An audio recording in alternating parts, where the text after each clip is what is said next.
Hello, everyone. We are going to start with a discussion of how to deal with the situation if the question gives you net book value, right?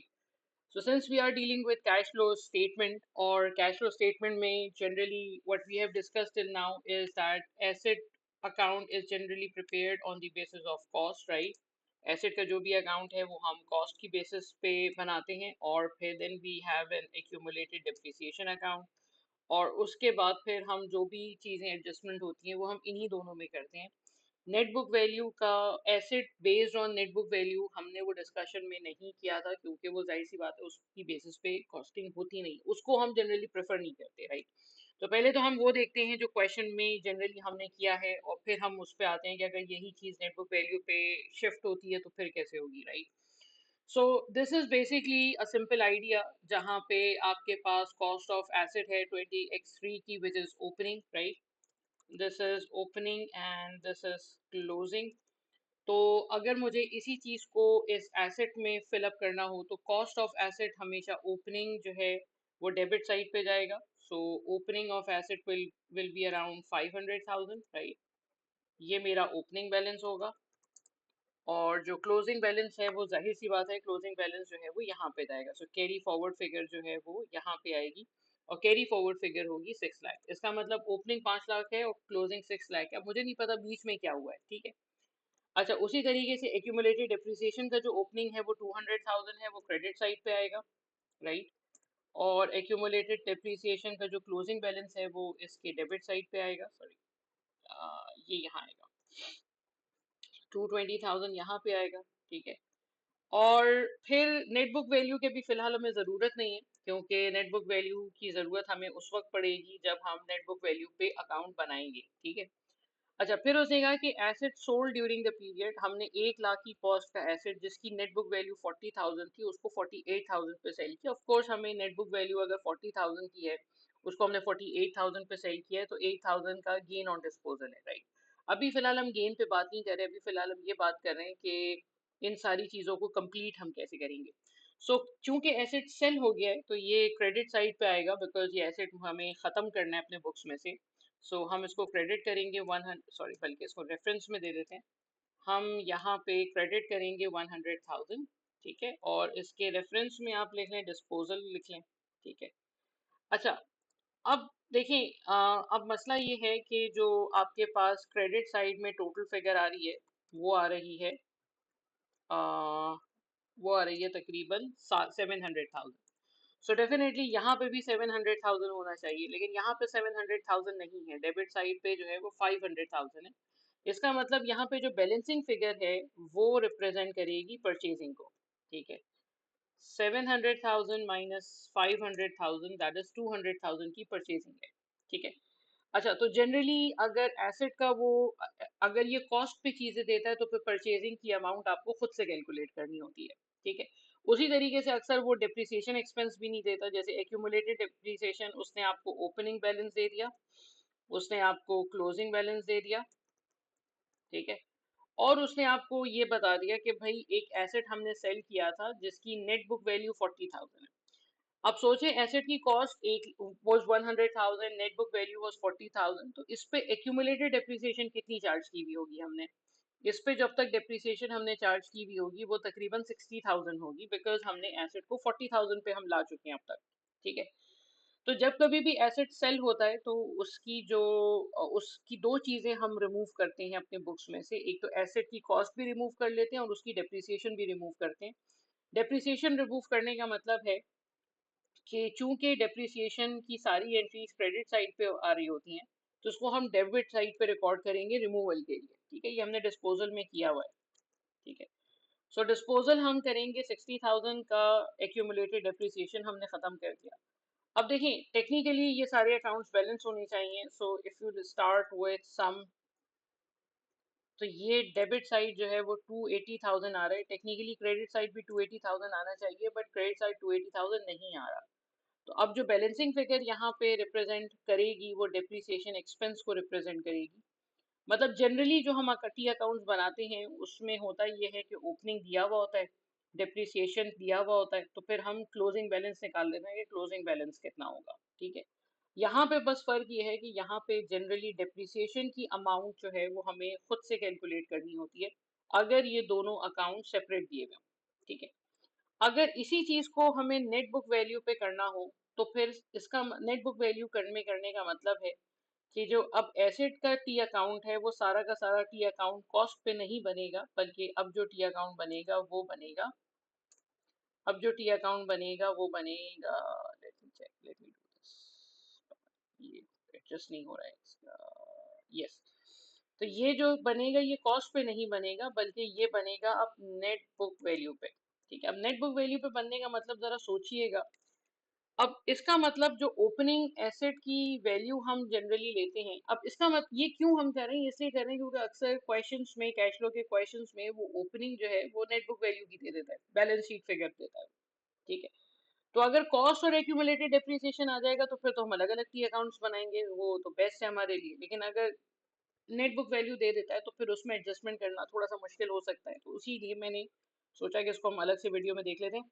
So opening जो है, opening अब asset की cost नहीं लेंगे बल्कि asset की net book value लेंगे। अब नेट बुक वैल्यू का मतलब जो नेट बुक वैल्यू उसने क्वेश्चन में दी हुई है हम वही ले लेंगे। और अगर किसी को इसमें मसला हो तो फिर ये भी कर सकते हैं कि भाई एसेट की कॉस्ट माइनस एक्यूमुलेटेड डेप्रिसिएशन, वो वही 3 लाख आएगा। ठीक है। उसी तरीके से क्लोजिंग में भी एसेट की नेट बुक वैल्यू हम लेंगे विच इज 380,000। ठीक है, क्योंकि ये तो गिवन होता है ना क्वेश्चन में।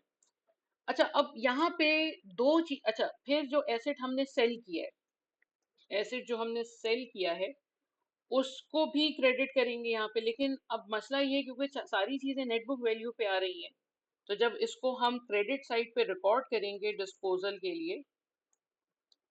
के लिए, तो यहाँ पे भी हम इसकी नेट बुक वैल्यू लेंगे, इसकी कॉस्ट नहीं लेंगे, बिकॉज ये पूरा अकाउंट नेट बुक वैल्यू पे बन रहा है। तो डिस्पोजल जब हम करेंगे तो 40,000 लेंगे which is the net book value. ठीक है। अब यहाँ पे दो एंट्रीज बची हैं। एक एंट्री यहाँ पे डेप्रिसिएशन की होगी और एक एंट्री क्रेडिट साइड पे परचेजेस की होगी। ठीक है। इन दोनों में से कोई एक चीज वो आपको देगा और एक चीज जनरली वो आपसे बैलेंसिंग फिगर में मांगता है। जनरली डेप्रिसिएशन एक्सपेंस दिया हुआ होता है, तो अगर डेप्रिसिएशन एक्सपेंस दिया हुआ है जो 80,000 हमने यहाँ पे निकाला है, तो जो बैलेंसिंग फिगर होगी वो परचेज को रिप्रेजेंट करेगी। देखते हैं, सम कर लेते हैं हम इसको, सब चीजों का हम टोटल कर लेते हैं। यहाँ पे भी 500,000 ही आना चाहिए। ठीक है। अब परचेजेस कितनी होगी, purchases will be the difference between 500,000 and 300,000, that is 200,000। ये एग्जैक्टली वही परचेजेस है जो यहाँ पे हमने कैलकुलेट की थी। ठीक है। तो अगर तो नेट बुक वैल्यू की बेसिस पे अगर वो क्वेश्चन आता है तो जितनी भी कैलकुलेशंस होंगी वो सारी नेट बुक वैल्यू पे होंगी। ठीक है। मेजोरिटी क्वेश्चंस में तो वो एसेट और एक्यूमुलेटेड डेप्रिसिएशन दे देता है, लेकिन इन केस अगर नेट बुक वैल्यू का वो अकाउंट दे तो नेट बुक वैल्यू फिर इस तरीके से बनता है। ठीक है। उसी तरीके से एक और क्वेश्चन देख लेते हैं। यहाँ पे कॉस्ट ऑफ एसेट है 1 मिलियन। ठीक है। इसको जरा कोशिश करें कि वीडियो को पॉज करके एक आप अकाउंट बनाएं एसेट का जो कि बनेगा कॉस्ट पे। ठीक है। एक आप बनाएं अकाउंट जो कि एक्यूमुलेटेड डेप्रिसिएशन का बनेगा, जो आप बनाएं एक्यूमुलेटेड डेप्रिसिएशन का बनाएं, और फिर हम देखते हैं कि इसमें नेट बुक वैल्यू में क्या होता है। तो पहले तो आप एक काम करें कि जरा इस वीडियो को पॉज करके ये जो एसेट और एक्यूमुलेटेड डेप्रिसिएशन है इसके अकाउंट्स को जरा कंप्लीट कर लें। Pause this video and prepare T accounts for asset cost and accumulated depreciation. Net book value अभी छोड़ दें, वो थोड़ी देर के बाद करेंगे हम। आई होप आप लोगों ने ये कर लिया होगा। कुछ आप में से ऐसे होंगे डेफिनेटली जिन्होंने अभी भी जिन्होंने वीडियो को पॉज करके नहीं किया होगा, उन लोगों के लिए मैं कर रही हूँ। So we will start with the opening balance, right. Opening balance जो है वो कॉस्ट ऑफ द एसेट का आ जाएगा बिकॉज ये 20x3 है, और क्लोजिंग बैलेंस जो है वो आ जाएगा ये 1.1 मिलियन। ठीक है। अच्छा, उसके बाद अगर कोई डिस्पोजल है तो हम उसको क्रेडिट साइड पे लिखेंगे। अच्छा, डिस्पोजल चूंकि एसेट कॉस्ट पे बन रहा है तो एसेट, इस एसेट की भी कॉस्ट ही शामिल होगी इसमें। तो जब डिस्पोजल के लिए हम क्रेडिट करेंगे तो हम एसेट की कॉस्ट पे ही एसेट की कॉस्ट क्रेडिट करेंगे यहाँ पे। ठीक है। उसी तरीके से एक्यूमुलेटेड डेप्रिसिएशन का ओपनिंग बैलेंस आएगा। ओपनिंग बैलेंस यहाँ पे आएगा 300,000, राइट। क्लोजिंग बैलेंस इसका आएगा, closing balance will be around 350,000, right. और डेप्रिसिएशन और जो डिस्पोजल हमने किया है, डिस्पोजल हमने जो किया है उसका एक्यूमुलेटेड डेप्रिसिएशन रिवर्स हो जाएगा, बिकॉज उसको हमें अपनी बुक से हटाना है। अच्छा, कितना डेप्रिसिएशन है? 120,000 की कॉस्ट थी, नेट बुक वैल्यू 120,000 की है। इसका मतलब 120,000 minus one, sorry 200,000 minus 120,000, disposal जो हमने किया है उसकी एक्यूमुलेटेड डेप्रिसिएशन 80,000 है, ठीक है, क्योंकि ये नेट बुक वैल्यू है। अच्छा, अब इसके बाद टेक्निकली एक और जनरली एक्यूमुलेटेड डेप्रिसिएशन का जो टी अकाउंट बनता है उसमें opening, add depreciation, less disposal, closing आता है। अब यहाँ पे हमारे पास डेप्रिसिएशन की बैलेंसिंग फिगर आएगी। बैलेंसिंग फिगर आने का मतलब ये है कि accumulated depreciation will be the sum of all these values, right। यहाँ पे भी यही आएगा। तो अब डेप्रिसिएशन जो है वो फिर क्या होगा? Depreciation will be the balancing figure and that is going to be 130,000, ठीक है। अच्छा, अब इसी का हम नेटबुक वैल्यू का टी अकाउंट बनाते हैं और उसमें हम एज्यूम करते हैं कि हमें परचेज जो है, अच्छा परचेज हमने नहीं निकाली, ओके सॉरी, परचेज रह गई है। परचेज भी कैलकुलेट कर लेते हैं। परचेज कैलकुलेट करने के लिए हमें अकाउंट को क्लोज करना पड़ेगा। So sum of this till this, right. यहाँ पे भी क्लोजिंग बैलेंस में यही आएगा, आई मीन हम जब उसको राइट ऑफ करेंगे तो यही आएगा। परचेज जो है वो इसकी बैलेंसिंग फिगर होगी, which is 1.3 million minus 1 million, that is 300,000, ठीक है। एंड वी विल एज्यूम कि परचेज की फिगर हमें दी हुई है, क्योंकि नेट बुक वैल्यू में या तो परचेज होगा आपको फाइंड आउट करना होगा या डेप्रिसिएशन फाइंड आउट करना होगा। दोनों हम नहीं फाइंड आउट कर सकते, पॉसिबल नहीं है, ठीक है। सो अब नेट बुक वैल्यू का ओपनिंग बैलेंस कहाँ से आएगा? सोचें जरा, जल्दी जल्दी जल्दी जल्दी जल्दी। ओपनिंग बैलेंस इसका हो जाएगा 700,000, ठीक है। क्लोजिंग बैलेंस इसका हो जाएगा 750,000, ठीक है। डिस्पोजल जो हम यहाँ पे रिकॉर्ड करेंगे वो डिस्पोजल रिकॉर्ड होगा नेट बुक वैल्यू पे, विच इज अराउंड 120,000, राइट, ठीक है। अब लेट्स सपोज परचेज हमें गिवन है, उसने आपको परचेजेस भी बता दिया कि ड्यूरिंग द पीरियड हमने 3 लाख की परचेजेस की। अब अगर 3 लाख की परचेजिंग हमने की है तो इसका मतलब, सॉरी, इसका मतलब ये है कि अब हमारे पास जो बैलेंसिंग फिगर होगी वो डेप्रिसिएशन को रिप्रेजेंट करेगी। Depreciation will be the balancing figure which will be the sum of ये पूरा, ठीक है। फिर यहाँ पे भी यही आ जाएगा और यहाँ पे फिर बैलेंसिंग फिगर आएगी 1 million minus 120 minus 750, that's going to be 130, exactly the same amount जो हमने ऊपर कैलकुलेट किया, ठीक है। सो पिछले क्वेश्चन में हमने डेप्रिसिएशन गिवन था, ले लिया था हमने एज अ गिवन फिगर, तो परचेजेस निकाली थी। इस फिगर में परचेजेस दिया हुआ है, डेप्रिसिएशन हमने निकाली। और अगर उसने कॉस्ट और एक्यूमुलेटेड डेप्रिसिएशन दोनों अलग अलग दे दिया तो फिर हमें परचेजिंग भी खुद कैलकुलेट करना होगा और डेप्रिसिएशन भी खुद से कैलकुलेट करना होगा। यहाँ तक बात क्लियर है, ठीक है। अच्छा, अब हम क्या करेंगे? अब हम इसी चीज को एक दफा और करेंगे, लेकिन अक्सर क्वेश्चंस में क्या होता है, अक्सर क्वेश्चंस में अब यहाँ तक अगर समझ में आ गया, वही वाली मसला है कि जब समझ में आ जाता है तो फिर उसमें कोई एक नई चीज ऐड हो जाती है, फिर हमारे कॉन्सेप्ट चल जाते हैं। अगर कभी ऐसा हो कि क्वेश्चन में वो आपको रीवैल्यूएशन दे दे, वो कहे कि भाई इस साल जो है, पिछले साल जो रीवैल्यूएशन थी, रीवैल्यूएशन रिजर्व वो आपको दे दे कि जी पिछले साल रीवैल्यूएशन कुछ भी नहीं थी, इस साल हमने तकरीबन 30,000 की रीवैल्यूएशन की, ठीक है। अब सोचिए रीवैल्यूएशन एसेट के कौन से साइड पे आता है? जब हम एसेट को रीवैल्यू करेंगे और अगर लेट्स सपोज अगर रीवैल्यूएशन सरप्लस है तो ऑफ कोर्स पॉजिटिव रीवैल्यूएशन हुई है, अपवर्ड रीवैल्यूएशन हुई है। तो रीवैल्यूएशन अगर हमारी पॉजिटिव है और वो कैपिटलाइज हो रही है तो उससे मेरे बैलेंस, उससे मेरे एसेट की कॉस्ट पे क्या फर्क पड़ेगा? बढ़ जाएगी, ठीक है। तो अगर रीवैल्यूएशन उसने क्वेश्चन में दे दी, लेट्स सपोज रीवैल्यूएशन उसने क्वेश्चन में दी है 30,000 की, ठीक है। इसका मतलब है कि अब जो मेरी परचेजिंग है वो 3 लाख नहीं होगी, बल्कि अब जो मेरी परचेजिंग है उसमें से ये 30,000 भी माइनस होगा, and we will get 270,000, right?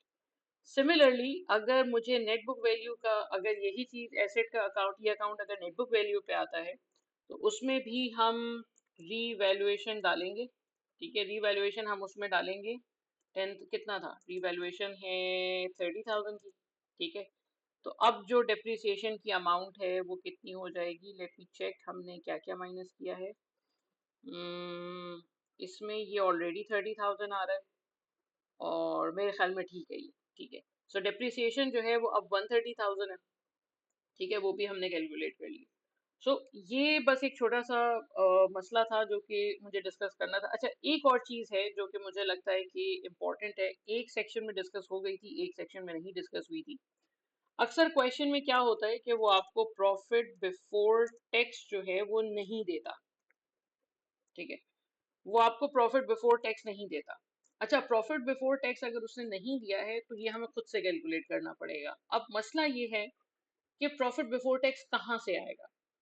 ठीक है, अब मैं आपको ले चल अब हम चलते हैं statement of changes in equity वाली स्टेटमेंट पे। ठीक है, इसमें हम क्या करते थे, इसमें हम लिखते थे ऑर्डिनरी शेयर कैपिटल, इसमें हम लिखते थे शेयर प्रीमियम, और इसमें हम लिखते थे रिटेन अर्निंग्स, राइट। हमारे लिए जो काम की चीज है वो ये वाला पॉइंट है रिटेन अर्निंग का, क्योंकि उसी पे सारा प्रॉफिट फोकस कर रहा है। अच्छा, जनरली हम क्या करते थे, हम लिखते थे opening retain earning, opening balance हम लिखते थे। ओपनिंग बैलेंस लेट सपोज कोई 1 मिलियन का है। ठीक है, ओ सॉरी, ओपनिंग बैलेंस जो है वो 1 मिलियन का है। फिर हम उसमें profit for the period add करते थे। लेट सपोज प्रॉफिट हमारा इस साल हुआ 3 लाख का। ठीक है, उसके बाद फिर अगर कोई डिविडेंड हमने पे किया है तो वो डिविडेंड यहीं से हम माइनस कर देते थे। लेट सपोज हमने 50,000 का डिविडेंड दिया है, dividend is what, distribution of your profit, तो वो हम यहाँ से माइनस कर देते हैं। जब हम ये सारी चीजें कर लेंगे तो मेरे पास क्लोजिंग बैलेंस आ जाएगा। क्लोजिंग बैलेंस कितना होगा, closing balance will be opening balance plus profit for the year minus dividend is your closing balance, right? ये जनरली हमने किया हुआ statement of changes in equity में। इसी चीज को, इसी स्टेटमेंट को अगर मैं टी अकाउंट्स में बता दूं, चाहे तो आप यहां से भी निकाल सकते हैं बैलेंसिंग फिगर, लेकिन मेरे ख्याल में टी अकाउंट से बताना ज्यादा आसान है। सो अगर रिटेन अर्निंग का मैं टी अकाउंट बनाऊं तो रिटेन अर्निंग के टी अकाउंट में ओपनिंग बैलेंस जो है वो क्रेडिट साइड पे आएगा, बिकॉज ये प्रॉफिट है आपका। ठीक है, सो 1 मिलियन का ओपनिंग बैलेंस है। ठीक है, ये हमें चूंकि बैलेंस शीट क्वेश्चन में गिवन होती है तो retained earning opening closing balance sheet से मिल जाएगा।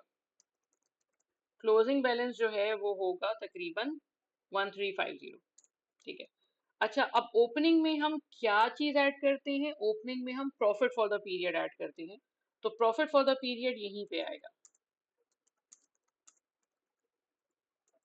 ठीक है, प्रॉफिट फॉर द पीरियड जो भी है वो यहीं पे आएगा। प्रॉफिट फॉर द पीरियड इस वक्त यहाँ पे कितना है, 300,000 है। ठीक है, और डिविडेंड जो है, डिविडेंड से हमारी जो रिटेन अर्निंग है वो कम होती है। आपको एंट्री भी अगर मैं याद दिलाऊं तो उसमें हम रिटेन अर्निंग को डेबिट करके कैश क्रेडिट किया करते थे। सो डिविडेंड जो है वो ये आ जाएगा 50,000, लेकिन 50,000 हम डायरेक्टली नहीं लिखेंगे क्योंकि वहां पे हमने माइनस किया हुआ है। माइनस में लिखा हुआ है तो मल्टीप्लाई में -1 कर देंगे तो ये पॉजिटिव में कन्वर्ट हो जाएगा। ठीक है, ये टेक्निकली हमारी फिगर होती है कि हम इन सब को टोटल करते हैं।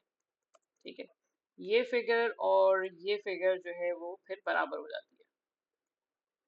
ठीक है, अब अगर ये 130,000 क्यों हो गया भाई, 1350, 50,000 ये आ गया माइनस हो गया, ओपनिंग में 100,000 था, क्लोजिंग में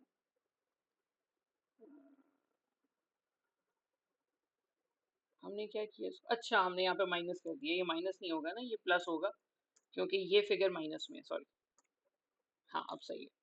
सो 1.3 मिलियन और 1.3 मिलियन दोनों में आ गई, ये मैंने माइनस कर दिया था, इसको माइनस में लिखा हुआ है तो जाहिर सी बात है सबको प्लस करना है। मैं माइनस में लिख के अगर उसको माइनस कर दूं तो माइनस माइनस प्लस हो जाता है ना, वो गलती हो गई थी। अच्छा, तो ये अकाउंट बैलेंस होता है। अब अगर इसमें से मैं ये निकाल दूं, लेट्स सपोज मैं प्रॉफिट फॉर द ईयर निकाल दूं, मैं कहूँगी यार ये तो मुझे पता ही नहीं है, तो ये कैसे कैलकुलेट करेंगे आप, this, sorry not this one, this, नहीं नहीं, हम सॉरी, हम क्या कर रहे थे, हम इसको इसके इक्वल्स कर देते थे ना, कि दोनों साइड पे फुटिंग तो सेम आनी चाहिए ना। सो 1.3 मिलियन माइनस 100,000, इस साल का प्रॉफिट जो हमने जनरेट किया है वो 300,000 है। ठीक है। अच्छा, अब जरा सब्र करें। ये जो प्रॉफिट हमने जनरेट किया ये कौन सा वाला प्रॉफिट है? Sales minus cost of goods sold, GP, minus admin expenses, minus distribution expenses, operating profit. ठीक है। उसके बाद हम माइनस करते थे फाइनेंस कॉस्ट, फिर हम ऐड करते थे इन्वेस्टमेंट इनकम। ठीक है। ऐड करते थे इन्वेस्टमेंट इनकम, तो मेरे पास आता था profit before tax, right? Sorry, profit before tax, हाँ। उसके बाद फिर हम उसमें से टैक्स माइनस करते थे, तो मेरे पास आता था प्रॉफिट आफ्टर टैक्स। ठीक है। सो ये वाली फिगर जनरली हम लेके जाते थे इनकम स्टेटमेंट में। ठीक है। सो ये जो फिगर हमने कैलकुलेट की है ना, ये 300,000 की है। ठीक है। अब मसला ये है कि जब हम कैश फ्लो स्टेटमेंट बनाते हैं तो कैश फ्लो स्टेटमेंट में हम प्रॉफिट बिफोर टैक्स लेके जाते हैं, और हमने जो कैलकुलेट किया है वो प्रॉफिट आफ्टर टैक्स है। तो लेट्स सपोज अगर प्रॉफिट बिफोर टैक्स, अगर टैक्स एक्सपेंस आपका 50,000 है, तो यहाँ पे फिर क्या होगा? यहाँ पे या तो 2.5 लाख होगा या 3.5 लाख होगा, राइट? सो 250,000 में से अगर 50,000 माइनस करेंगे तो ये तो 300,000 आ जाएगा। लाइक लेट्स सपोज अगर यहाँ पे 10 है और यहाँ पे 2 है, सो 10 में से 2 माइनस करेंगे 8 आएगा। तो अभी मेरे पास क्या है? अभी मेरे पास 8 और 2 है, तो इन दोनों 8 और 2 को प्लस करेंगे तो 10 आएगा। So of course we will add 300,000 plus 50,000 in order to get the profit before tax figure, right? So ये भी अक्सर क्वेश्चन में मिसिंग होता है, वो आपको इनकम स्टेटमेंट नहीं देता, क्योंकि इनकम स्टेटमेंट आपको प्रॉफिट बिफोर टैक्स की ही फिगर चाहिए होती है। तो वो हम इस तरीके से भी कैलकुलेट कर सकते हैं रिटेन अर्निंग का टी अकाउंट बना के। ठीक है।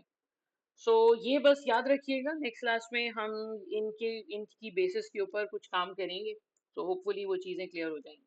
ठीक है। टेक केयर, अल्लाह हाफिज।